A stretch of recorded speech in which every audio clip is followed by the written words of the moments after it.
quelques mois, en plein moment de l'été, on se disait il fait chaud, il fait sec, on a une énorme sécheresse en Europe, et donc il y a des chances que la production européenne marque beaucoup le pli sur toute la période automnale et voire hivernale.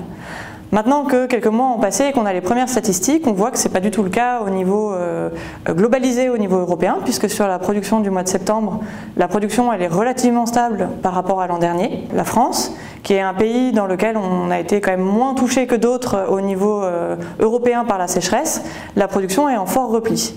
En Allemagne, premier pays producteur de lait en Europe, qui a été fortement touché par la sécheresse, la production elle est finalement assez stable par rapport à l'an dernier.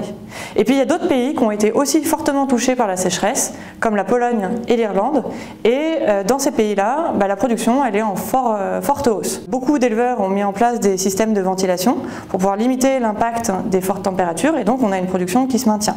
Alors du coup, si on regarde sur les prix, les prix du lait, ça va être effectivement lié à de l'offre et de la demande. Donc, comme l'offre elle est finalement stable, c'est pas vraiment ça qui va fortement jouer. Mais de l'autre côté, sur les produits laitiers. Alors les produits laitiers, on a une tendance qui est doucement mais sûrement à la hausse sur la poudre de lait écrémée. On a beaucoup parlé de la vente des stocks européens à l'intervention. Donc c'est vrai que ça pèse moins sur le marché et ça finit par se voir.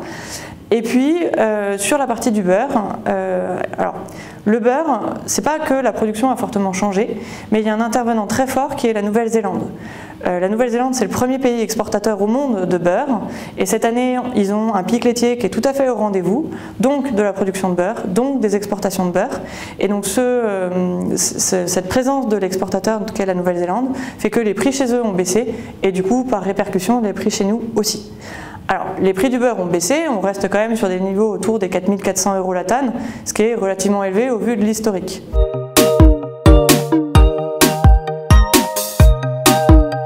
Un hiver très rigoureux et un printemps qui tarde à arriver, les fourrages qui auront été consommés en avance, du coup, ne seront plus là pour l'hiver et devront être achetés. Là, il va y avoir un vrai impact tant sur la rentabilité de l'exploitation, vu qu'il y aura des achats de fourrage obligatoires, ou aussi sur la production, si jamais les éleveurs, en individuel, décident de limiter les fourrages et donc limiter la production.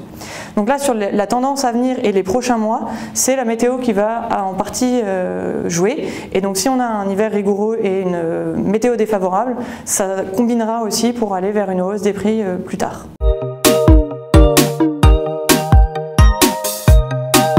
Aujourd'hui, il y a 17 lots qui sont en position. Sur les échéances janvier, février et mars, ça veut dire qu'il y a des gens qui se sont positionnés sur un prix du lait à ces échéances-là. Pour un contrat qui a été ouvert le 15 août dernier, c'est très rapide et ça veut dire que la filière commence à s'intéresser à la problématique de la gestion du risque et de la fixation du prix sur les marchés à terme.